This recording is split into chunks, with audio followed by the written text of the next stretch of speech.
Phone ద్వారానే జ్యోతిష్యం చెప్పబడును. విద్య, ఉద్యోగం, వ్యాపారం, ప్రేమించిన వారు దూరం అవడం, భార్యాభర్తల మధ్య గొడవలు, అత్త కోడళ్ల మధ్య మనస్పర్ధలు, కుటుంబ సమస్యలు, ఆర్థిక సమస్యలు, పెళ్లి కుదరకపోవడం, సంతానం ఆలస్యం కావడం, స్త్రీ పురుష వశీకరణం, చెడు ప్రయోగ నివారణ మొదలగు ఎటువంటి సమస్యలకైనా పరిష్కారం చూపగలరు. స్త్రీ పురుషులకు ఎటువంటి సమస్యలు ఉన్నా నమ్మకంతో కాల్ చేయండి. Phone number 9866643482. హాయ్ ఫ్రెండ్స్, అందరికీ నమస్కారం అండి. తులారాశి వారి జాతకులు డిసెంబర్ మాసం 31వ తేదీ అనగా మనకి మంగళవారం తిథి. ఈ రోజున ఈ రాశి జాతకులు జరగబోయేది తెలిస్తే షాక్ అయిపోతారు. ఏం జరగబోతుంది తెలియాలి అంటే వీడియోని మీరు పూర్తిగా చూడాల్సిందే. అప్పుడే ఏం చెప్పబోతున్నామో మీకు అర్థమవుతుంది. వీడియో నచ్చితే లైక్ చేయండి. మీ లైక్ మాకెంతో సపోర్ట్ అండ్ ఎంకరేజ్మెంట్ గా ఉంటుంది. ఇక ఆలస్యం చేయకుండా వీడియోలోకి వచ్చేద్దాం. ఈ రోజు గణేశుని అనుగ్రహంతో ఆకస్మిక ఆర్థిక లాభం పొందే అవకాశం ఉంది. వ్యాపారంలో లాభాలుంటాయి. వ్యాపారం చేసేవారికి మంచి రోజు అవుతుంది. ఆర్థిక ప్రయోజనాలు పొందుకోవచ్చు. కార్యాలయంలో పనిచేసే వ్యక్తులు బాధ్యతలు స్వీకరించవచ్చు. ఆరోగ్యం పట్ల ప్రత్యేక శ్రద్ధ అవసరము. ఈ రోజు వస్తువులు కొనుగోలు చేస్తుంటే ఖచ్చితంగా బేరం చేయండి. డబ్బు ఖర్చు చేయొద్దు. చిన్నపిల్లల ఆరోగ్యం పట్ల శ్రద్ధ వహించండి. సబార్డినేట్ ఉద్యోగస్తులతో వివాదాలు తలెత్తొచ్చు. రుణ లావాదేవీలు నష్టానికి దారి తీయొచ్చు. బహుమతిగా డబ్బు ఈ రోజు అందుకోవచ్చు. ప్రత్యేకంగా ఫలవంతంగా ఉంటుంది. డబ్బుకు సంబంధించి ఏదైనా పని నిలిచిపోయినట్లయితే అది కూడా పూర్తవుతుంది. కొంతమంది ప్రత్యేక వ్యక్తులను కలవచ్చును. భూమి, వాహనం కొనుగోలు చేయడం మంచిది. వ్యాపారంలో కొన్ని పెద్ద విజయాలు సాధించొచ్చు. సంతోషంగా ఉంటారు. కొత్త ప్రాజెక్టుకి సంబంధించి అడ్డంకులు అన్నీ తొలగిపోతాయి.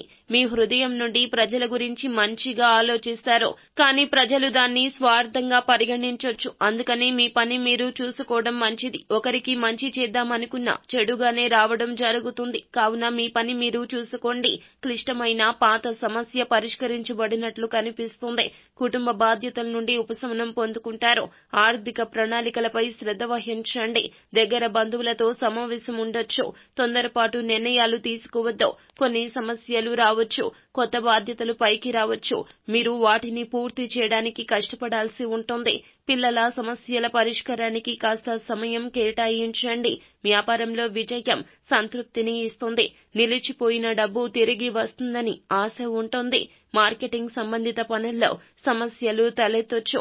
విదేశీ సంస్థల్లో పనిచేసేవారు తమ పనులపై ఎక్కువ శ్రద్ధ వహించాల్సి ఉంటుంది. బంధువుల రాక వల్ల ఇంట్లో ప్రశాంతవంతమైన వాతావరణం ఉంటుంది. పరస్పర ఆలోచనల మార్పిడి ఉంటుంది. ప్రేమ వ్యవహారాలకు దూరం జరగండి. ఆరోగ్యం బాగుంటుంది. మనసు ఏదో ఒక విషయం గురించి చెదిరిపోవచ్చు. కొత్త వాహనం కొనుగోలు చేయడానికి ప్లాన్ చేయొచ్చు. మీరు కుటుంబంలోని స్నేహితుల నుంచి మద్దతు పొందుకుంటారు. ఉద్యోగం కోసం ప్రయత్నిస్తే విజయం పొందొచ్చు. వ్యాపారం మొదలైన వాటిల్లో లాభం ఉంటుంది. తులారాశి వారి ఇంట్లో ఈ రోజున కొన్ని శుభ కార్యక్రమాల గురించి చర్చ ఉంటుంది. దీనికి కుటుంబంలోని వృద్ధుల సలహా అవసరమో. చట్టపరమైన సాంకేతిక అంశాలను తీవ్రంగా పరిగణించిన తర్వాత మాత్రమే కొత్త పనిలో విజయం సాధించబడుతుంది. ఇల్లు కొనాలని లేదా మంచి ప్రదేశంలో పెట్టుబడి పెట్టాలనుకుంటే మీ కోరిక పరమశివుని దయతో నెరవేరుతుంది. కొత్త వ్యాపారం చేయాలి అనే ఆలోచనలో ఉన్నవారికి ఈ రోజు మంచి రోజు కాదు. కొంతకాలం వాయిదా వేయండి. ఈ రోజు పాత పెండింగ్ లో ఉన్న పనులు పూర్తి చేసే అవకాశం పొందుకుంటారు. పని అలసటకు గురి అవుతారు. మీ ప్రయాణం చేయడానికి ఈ రోజున అనుకూలమో. ప్రాజెక్టులో ఏదైనా చాలా కాలంగా పెండింగ్ లో ఉంటే ఈ రోజు ప్రారంభం చేస్తారు. అనవసరంగా సమయాన్ని వృధా చేయొద్దు. ఖర్చులు కూడా నియంత్రించుకోండి. ఈ రోజు బాగానే ఉంటుంది. ఈ రాశి వారికి అన్ని రకాలుగా బాగుంటుంది. ఈ రోజున వాహనం, భూమి, ఇంటిని కొనుగోలు చేసే అవకాశం ఉంది. ఆకస్మిక ధన లాభం కలిగే అవకాశం ఉంది. వ్యాపారంలో కొన్ని విజయాలు సాధించడం వల్ల సంతోషంగా ఉంటారు. డబ్బుకు సంబంధించి ఏమైనా సమస్యలు ఉంటే అడ్డంకులు కూడా తొలగిపోతాయి. సో ఫ్రెండ్స్, చూశారు కదా, ఈ వీడియో గనక మీకు నచ్చితే గనక లైక్ చేయండి. అలాగే మరిన్ని వీడియోస్ కోసం మా ఛానల్ ని సబ్స్క్రైబ్ చేసుకుని ఫాలో అవ్వండి. Thank you.